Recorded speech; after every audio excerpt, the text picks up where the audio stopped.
Hey friends, welcome to Titans of Space Plus. This thing just came out of early access and I've never played it before, and it's made kind of primarily for VR, but I don't have VR. Um, I've not seen the need to invest in it. But we have a few options here before we decide to move forward.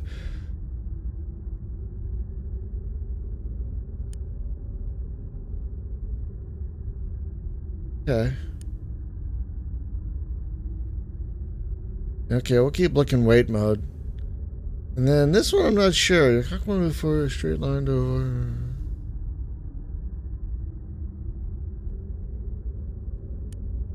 it is selected no for me, and I'm usually not sensitive to motion.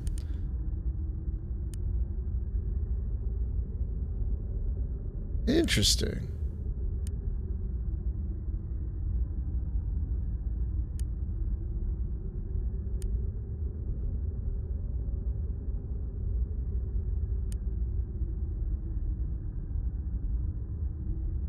I'll definitely want to do taps since I'm doing the mouse thing.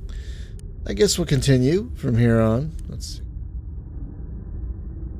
Oh, so we're doing a tour. Oh, interesting. Ooh. Oh yeah, we'll do the full tour. Why not? Using the mouse to move around my view rather than. It's kind of interesting how the cursor goes away until it gets near a button. That's nifty. Okay, let's go.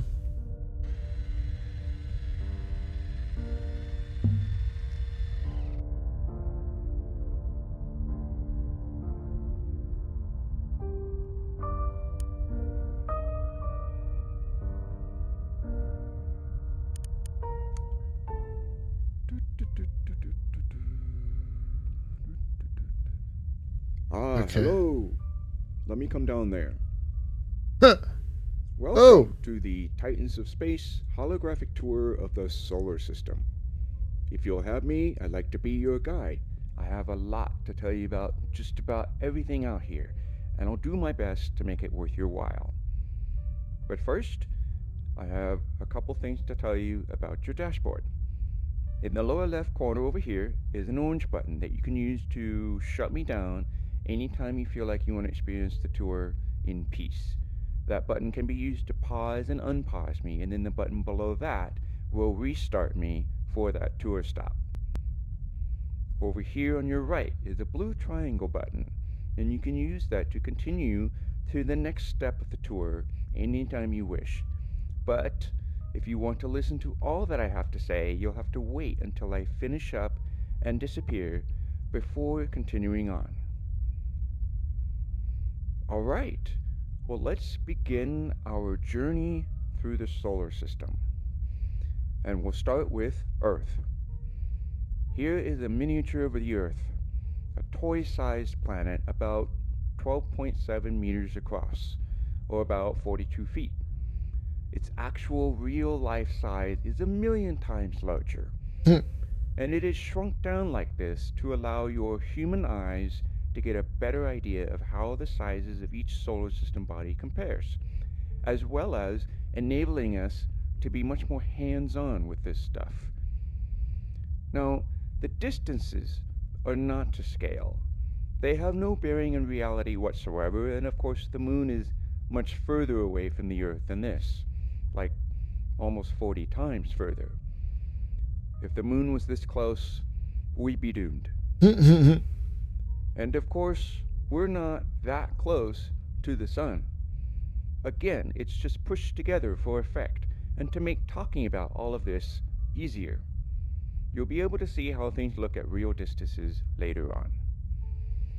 So, let's take a look at humanity's spaceship through the cosmos, Earth. This big rock is rather pretty. You've got all these colors, the blues, the greens, the reds, the sunlight reflecting off the water, the night lights, and the aurora. Earth is complex and beautiful and is unlike any other planet in our solar system. The life on this planet, as it exists now, is dependent on the relatively stable amount of energy that we get from this big ball of hot plasma over here. Absolutely dependent on it and on each other. We're also at the mercy of things hurtling through space. Let me turn this thing around and look for Mexico. Here we are. So here you've got Mexico. And right here is the Yucatan Peninsula. So I'm going to trace a circle here. What do you think that is? That is the Chicxulub impact crater, where 65 million years ago, a large 10-kilometer wide rock slammed into the earth and triggered the most recent mass extinction that caused the dinosaurs, as well as a lot of the other life on earth, to perish. Of course, it made room for us, but still, 65 million years is a drop in the bucket compared to the Earth's total lifespan of 4.5 billion years. So, however unlikely, this sort of thing can still happen today. Right. What else are we at the mercy of? Ourselves. If we look at this map here, you can see the artificial political boundaries between nations. These boundaries are still somewhat necessary, but they do ignore the fact that we all share the same air and the same water. We understand now that one nation's actions inescapably affects others, which in turn affects us all. If anything changes too quickly, too fast for self-correction to be possible, then that system of life can and will destabilize in complex ways. Humans are now numerous enough and technologically advanced enough to be capable of exactly that. Destabilization helps no one, and it threatens our future of exploring what the vast universe has to offer. Huh? This is our only planet, the only one with life, the only one humans have evolved along with.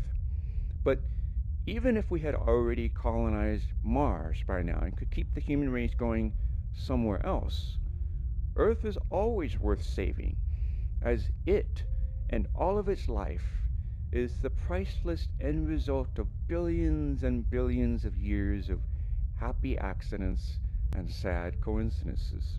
Hmm. As are we.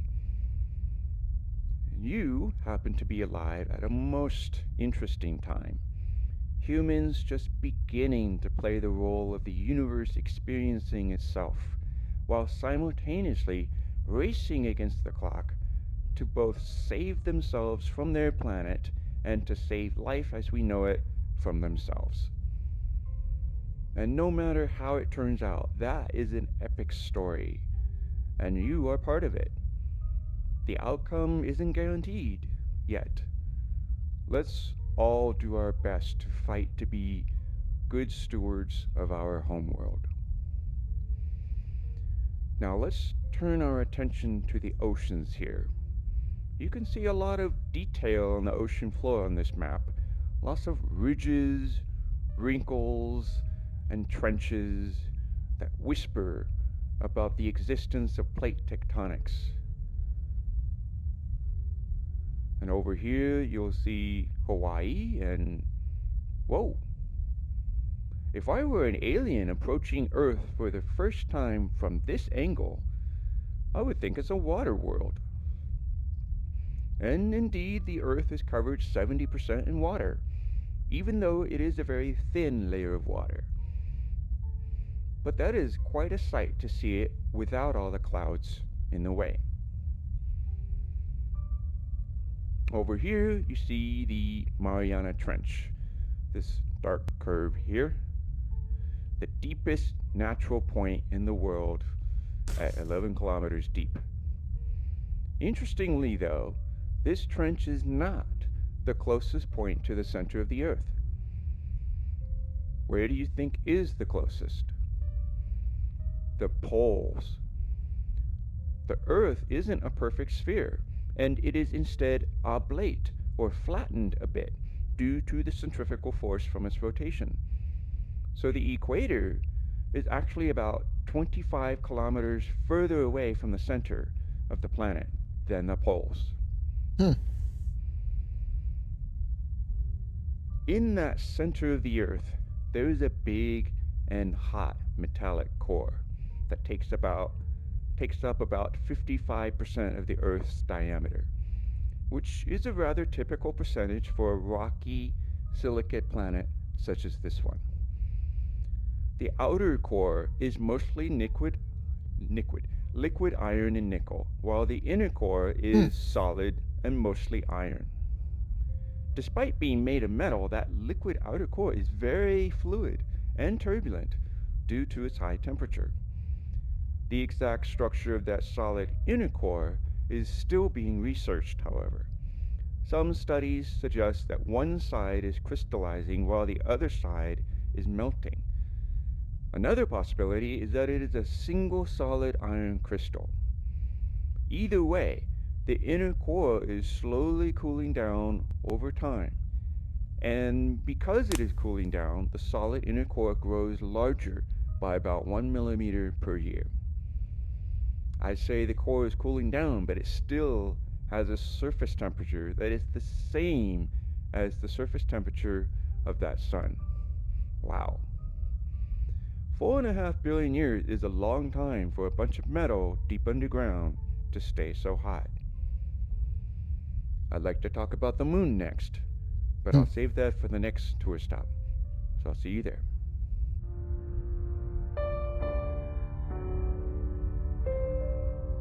Apparently, we can zoom in on Earth. Oh,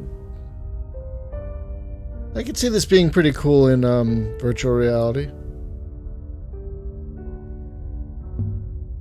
Okay, let's talk Oh, about the moon. Here it is over here. Let me bring it over here in front of you. So what we're looking at here is the far side of the moon. This is always the far side. The moon is tidally locked to the Earth. So when you're on the ground looking up, you're always looking at the near side with all the dark splotchy areas on the moon. So let me turn it around here and back it up a bit. Alright, so you see all the dark splotchy areas. These are known as the lunar maria. Each one is called a mare, or sea in Latin. And they're called seas because long ago astronomers thought they were actually bodies of some kind of liquid. But in fact, they're these large, low lying areas that are the result of early volcanism. And they tend to appear much darker than the rest of the moon because they're iron rich basaltic material. And basalts tend to be dark and gray. And so all of these dark splotchy areas are named seas, except for this one over here, the big one on the left. This is named as an ocean, Oceanus Procularum, hmm. Ocean of Storms. It's a very pretty name. Now Hmm. there are other smaller basaltic plains named as bays and lakes and so on. Now the moon is a bit more interesting than what it's made of because it's the only place other than Earth that humans have been to. The space race between USA and the Soviet Union is a fascinating part of human history if you look at all the activity that went on starting in the late 1950s. Hmm. I only have time to touch upon a small part of this activity here, and I'll show you where some of the major milestones took place. The Soviet Union Space Agency had a program called Luna. So they would just send out mission after mission, all under this Luna program. By contrast, the American Space Agency, NASA, employed several different programs, all with their own objectives, such as Ranger, Surveyor, Lunar Orbiter, Mercury, Gemini, and Apollo. In 1959, Luna 2, right here, impacted right here on the surface. And by impact, I mean it was a hard landing. And Hmm. that became the first human spacecraft to reach the surface. Later that year, Luna 3 didn't land, but it got the first images from the far side of the moon. And that was quite something to realize that the other side of the moon that we had never seen before at that point was all of this heavily cratered highlands with just a couple of those little dark sea areas, totally different than what we normally see. 5 years later, in 1964, NASA sent over Ranger 7, which impacted right here. And that became the first American spacecraft to reach the surface. In 1966, a bunch of milestones happened in rapid succession that highlight just how close this race was. The Soviet Luna 9 became the first ever human spacecraft to successfully soft land on the moon. That was right here on the edge of the ocean. So it soft landed without breaking apart, and it sent back awesome stereo 3D circular panoramas of the surface, which is amazing for the time. Hmm. Later that year, Surveyor 1 became the first American spacecraft to soft land on the surface. Also later that year, the Soviet Union's Luna 10 became the first spacecraft to successfully orbit. And guess what? It's still there today in orbit. Luna 10 is the craft that discovered that there are these uneven concentrations of mass under the surface, informally known as mascons. And it's important to know about these because their gravity affects the trajectory of lunar missions, of anything flying closely over the surface. Hmm. So later that year, what do you think Americans managed to pull off? You guessed it, Lunar Orbiter 1 became the first American craft to successfully orbit, again right after the Soviets. In 1968, NASA's Apollo program was heating up. This is the program that would use everything they had learned up to that point to send humans to the moon. Apollo 8 was the first crewed mission with actual people on it, and that managed to do 10 orbits around the moon before returning home to Earth. What an amazing ride that must have been. And if we're lucky, we'll start seeing that sort of trip happen again in the near future. In the following year, we have the famous Apollo 11 mission. Way over here at the bottom of the Sea of Tranquility.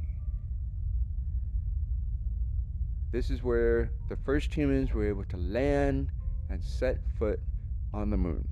The astronauts on the ground there nicknamed the landing site Tranquility Base, named after the sea that they landed in. And that was the first time Americans managed to achieve a significant lunar exploration milestone before the Russians did. A year later, the Soviet Luna 17 landed right up here in the Sea of Rains. Didn't know that. Right here. And that became the first mission to deliver a rover to the surface of another solar system body. And that rover's name was Lunokhod 1, which was an 8-wheeled rover whose name meant Moonwalker. And it ended up roving around for nearly a year after landing. After that, Apollo 15 landed next to Mons Hadley and delivered its own rover, which was really the lunar buggy that astronauts could drive around for miles and miles around the surface. That Soviet rover was remote controlled, of course.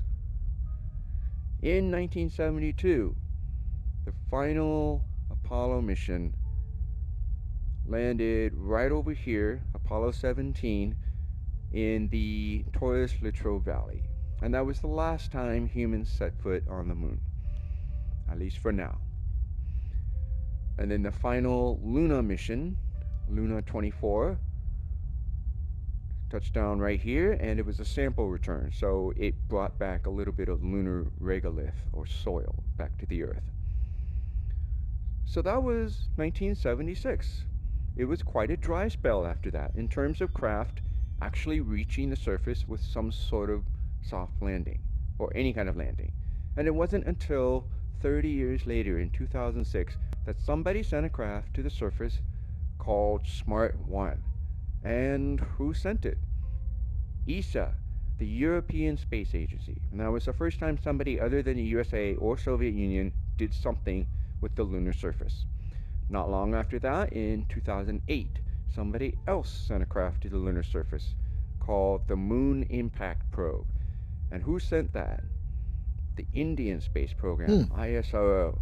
This probe smashed into a crater at the south pole of the moon called Shackleton Crater, and that is where it discovered water on the moon. Oh, wow. In 2013, China's space agency sent and landed Chang'e 3 right up here, returning beautiful high definition photos of the surface. And the lander served as the first telescope on the moon, as well as putting a rover on the surface named U2. At the I didn't know that. beginning of 2019, Chang'e 4 pulled off the first soft landing on the far side of the moon, complete with another rover, another space telescope shielded from the bright Earth shine. So, several other space programs are sending rovers to the moon in the very near future, so definitely watch that space. Humanity's expeditions into space are certainly maturing bit by bit, and this is aided by intense computerization and a growing impatience to get back out there. And I don't know about you, but I love the fact that there are now multiple capable space programs around the globe that are doing their work for the sake of exploration and science without being so focused on winning a race. So let's look forward to a lot of exciting developments on the moon soon. All right, let's wrap it up here. One more stop here at the Earth and the Moon, and then we take off for Mercury.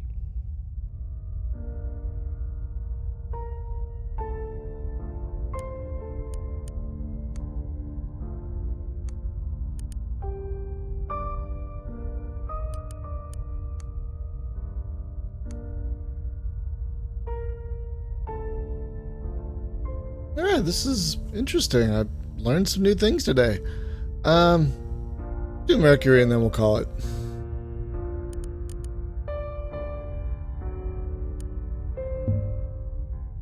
All right, so this tour stop will be a little different. Instead of talking about the Earth or the Moon, I'm going to quickly point out a few of the new features that are now available to you using your dashboard. Okay. If you're already familiar with everything here, then feel free to just skip past this. Just go ahead and go to Mercury and I'll meet you there. Alright, so first up is the yellow button with the letter I on your left. That brings up more information for whichever tour stop you're at. Hmm. It cycles through additional pages of text as well as real photos. There are page numbers shown above that button, which gives you a sense of how much there is to look at for that tour stop. Below that yellow button is a button that looks like it has stars on it.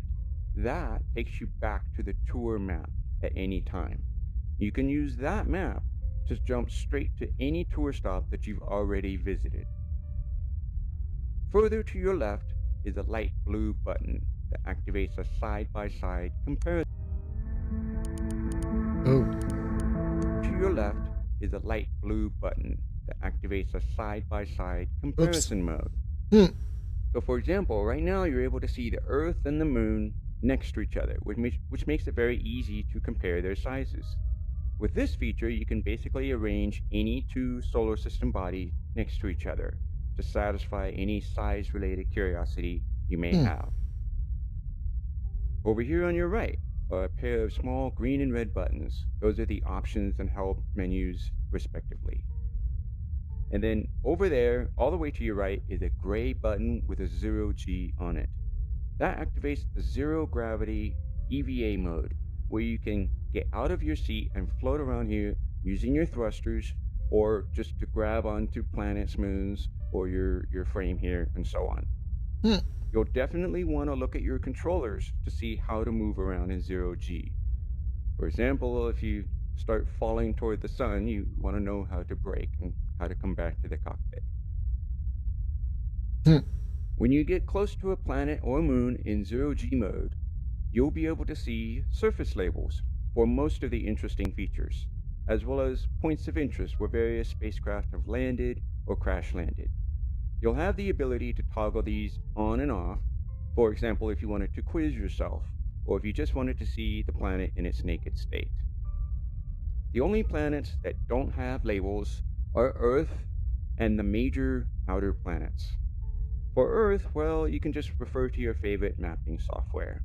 And for the outer planets, they're clouds and gas. There's no surface, and for the most part, nothing stays still long enough to be labeled. That's all for now. Whenever you're ready, let's head.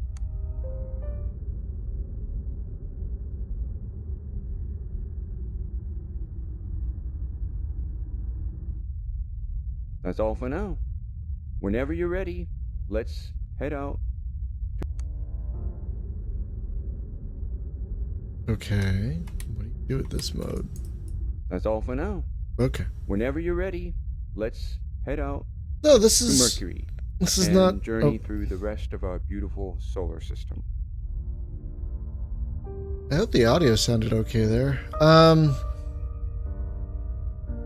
learned a few things today. This is kind of neat.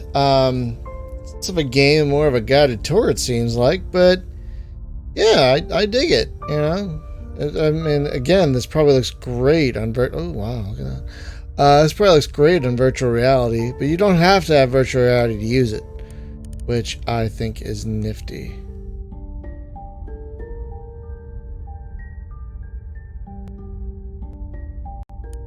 What?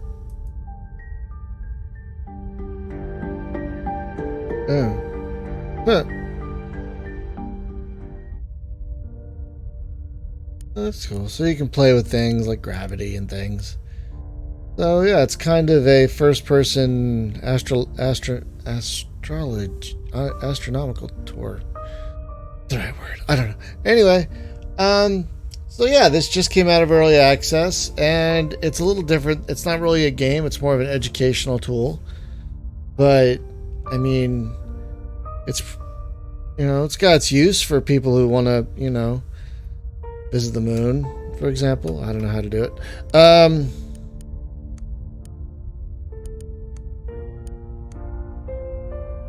Huh. Change the map. That's pretty nifty. Yeah, thanks for watching, you guys. Again, this is Titans in Space Plus, and check it out on Steam. See you next time.